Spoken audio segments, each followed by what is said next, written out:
એક મસ્ત વાર્તા. એક અમીર માણસને રાત્રે 2 વાગે પણ ઊંઘ નહોતી આવતી, એટલે એ પોતાની કારની ચાવી લઈ અને ગામમાં આટા મારવા લાગે છે. બધી જગ્યાએ આટા માર્યા, છતાંય એનું મન શાંત થયું નહીં. અંતે તેણે એવું નક્કી કર્યું કે આજે ચાલો હું મંદિરે જાઉં. એ રાત્રે 2 વાગે મંદિરે ગયો. જેવો મંદિરમાં પ્રવેશ એને કર્યો ને, ત્યાં જ કોઈ નાના છોકરાનો રડવાનો અવાજ આવતો હતો. તો જોયું તો ત્યાં 12 વર્ષનો છોકરો એ રડતો હતો. તો ભાઈએ ત્યાં જઈને પૂછ્યું કે તું કેમ રડે છે? તો છોકરાએ જવાબ દીધો કે સાહેબ, મારી માં બીમાર છે. ડોક્ટરે સવારે એમ કીધું છે કે 4 વાગે જો તું પૈસા જમા કરાવીશ તો જ એનું ઓપરેશન થશે.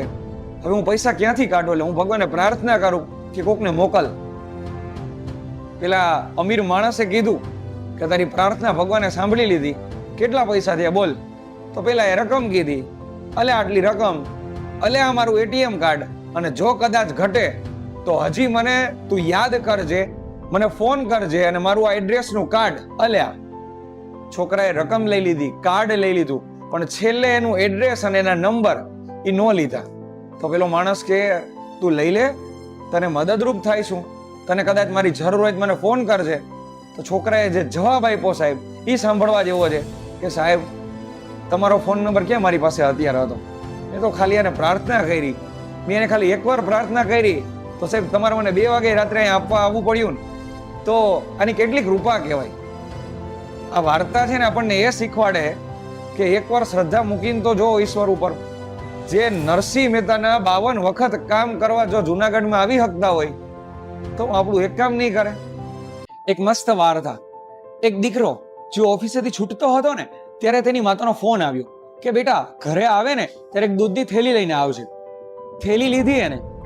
રસ્તામાં એના મિત્રો મળી ગયા, એટલે ખૂબ મજા આવી ગઈ. એની સાથે પેટ ભરીને વાતો કરી, બધી જૂની યાદો તાજા કરી. એમાં દૂધની થેલી ત્યાં જ ભૂલાઈ ગઈ. બેઠા હતા ત્યાં જ. એ ઘરે પહોંચ્યો ત્યારે એને યાદ આવ્યું કે ઓહ, દૂધની થેલી તો ત્યાં જ ભૂલાઈ ગઈ.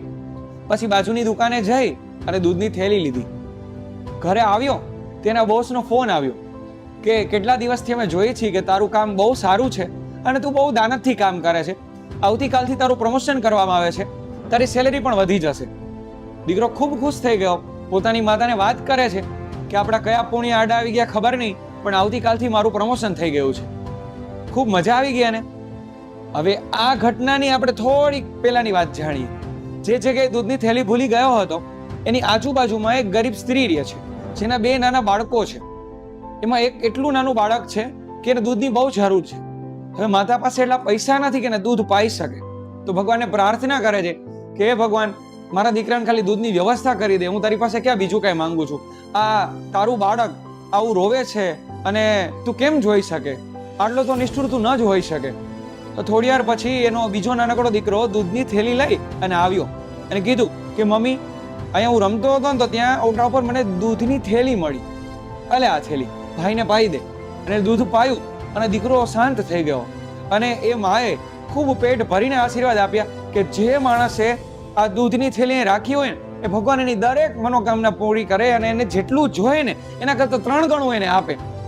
અને એના કારણે આ માણસને આટલું પ્રમોશન મળી ગયું. હવે તમે વિચારો કે અજાણતા એ માણસથી પુણ્ય થયું, છતાં એને આટલું મળ્યું. તો તમે જાણી જોઈ અને કોઈની વ્યથા સમજી અને આપો તો શું ભગવાન તમારી સામું ન જોવે? એકવાર વિચારજો આ વાત ઉપર. એક મસ્ત વાર્તા. એક વખત એક દીકરાને તેની માતા એમ કહે છે કે બેટા, પુરુષોત્તમ મહિનો ચાલે છે ને, તો ચાલ આજે આપણે દાન કરવા જવું છે. દીકરો કે કાંઈ વાંધો નહીં. તેને અનાજ કરિયાણાની કીટો લીધી, ફૂડ પેકેટ લીધા, નાના બાળકોને ચપ્પલ લીધા અને કપડાં લીધા. આટલું લઈ અને ગયા. ત્યાં બધાને બધી વસ્તુઓ આપી અને બધા લોકોને રાજી કર્યા.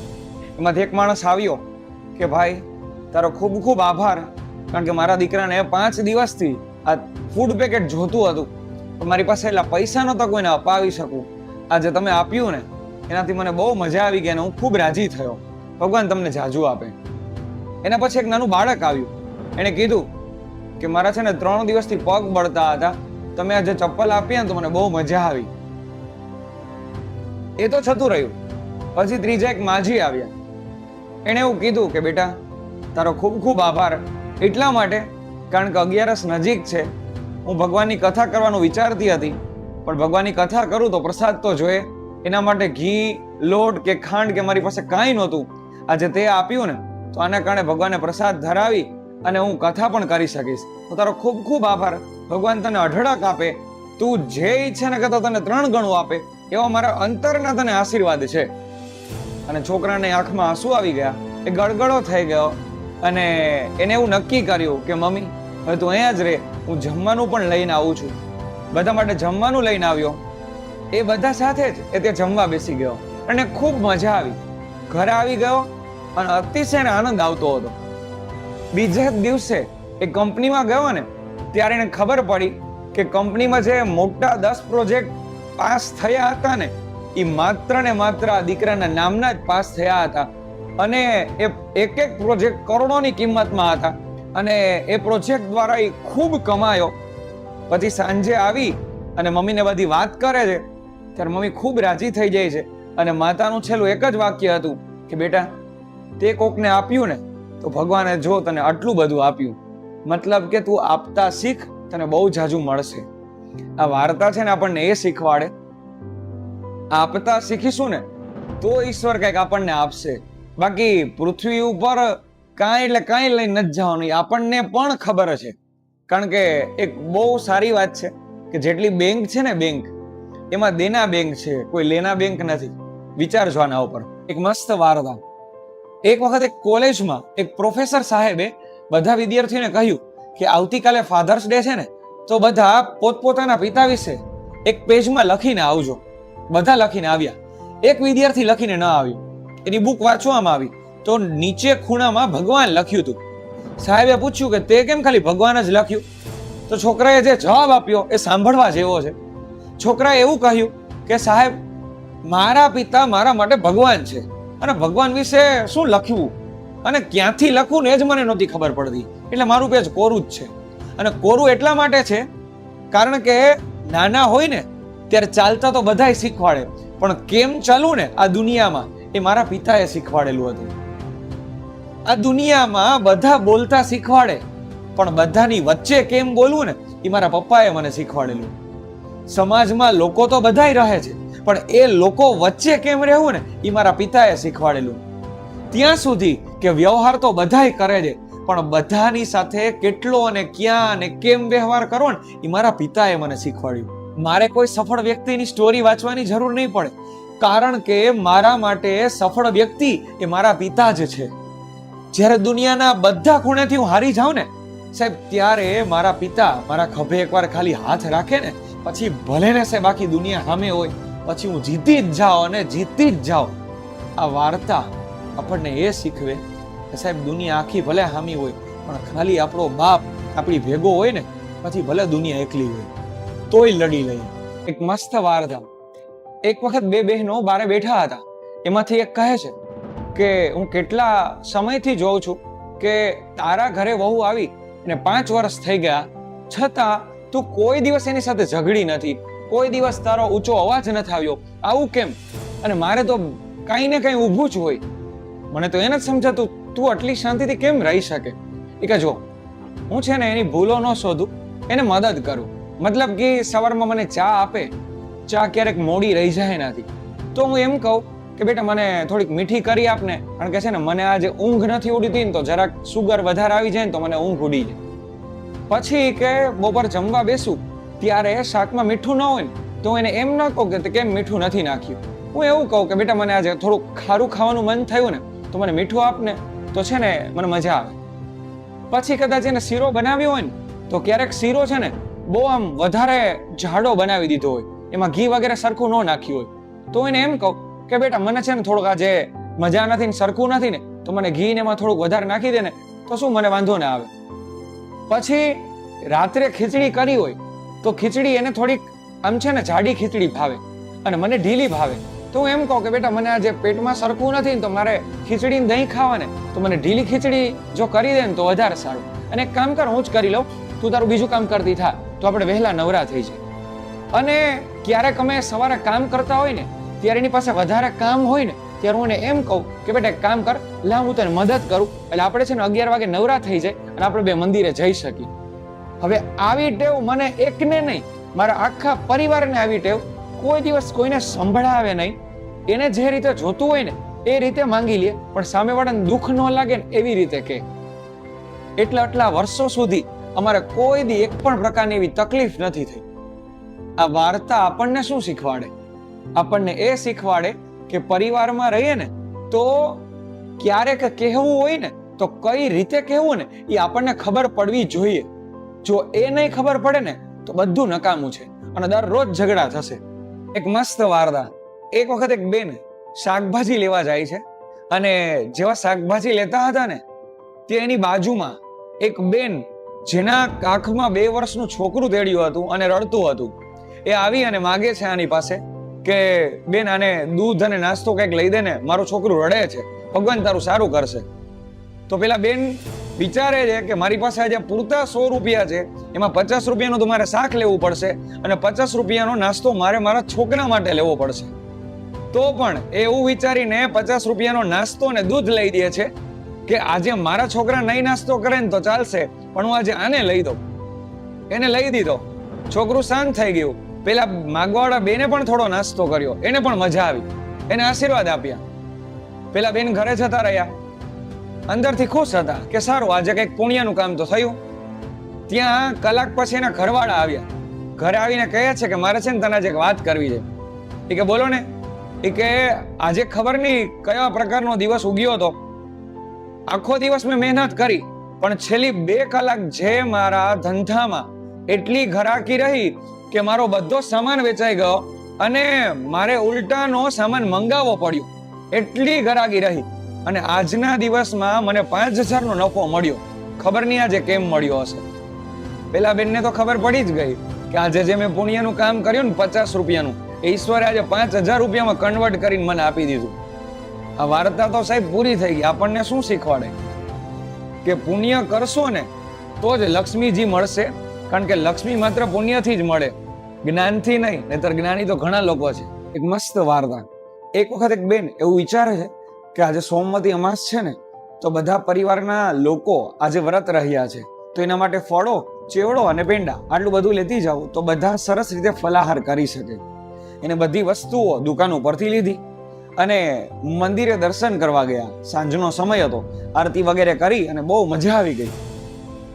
બારે બેઠા થોડી વાર, પછી ત્યાંથી જતા તો રહ્યા પણ થેલી પેલી ત્યાં જ ભૂલાઈ ગઈ મંદિરમાં જ.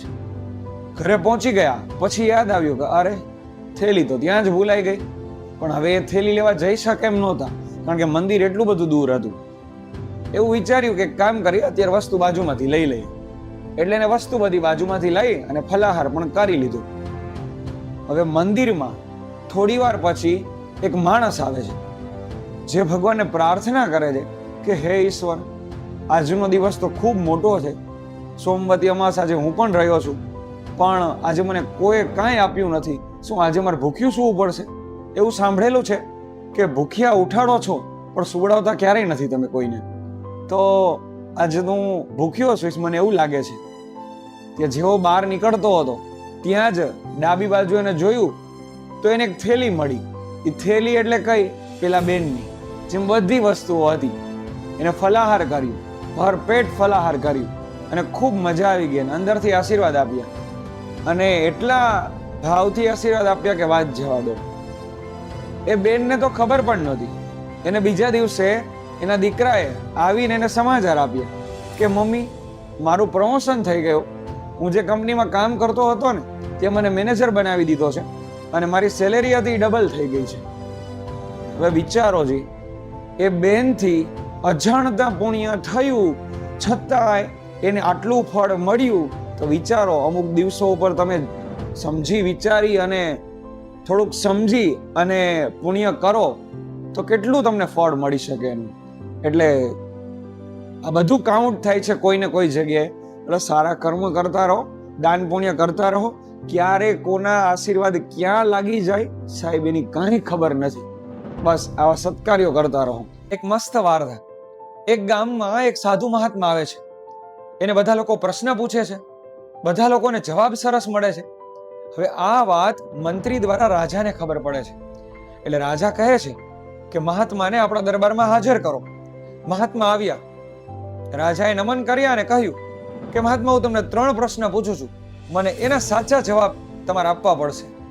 પહેલો પ્રશ્ન, ઈશ્વર કઈ રીતે મળી શકે? તો મહાત્મા કહે છે કે મને દૂધનો ગ્લાસ આપો. આપ્યો. મહાત્મા એમાં આંગળી હલાવવાની શરૂ કરી. રાજા પૂછે છે કે તમે શું કરો છો? એ કે કઈ નહીં, આમાંથી માખણ કાઢું છું. રાજા કહે છે કે તમે મૂર્ખતા ભર્યું કાર્ય કરો છો. કેમ?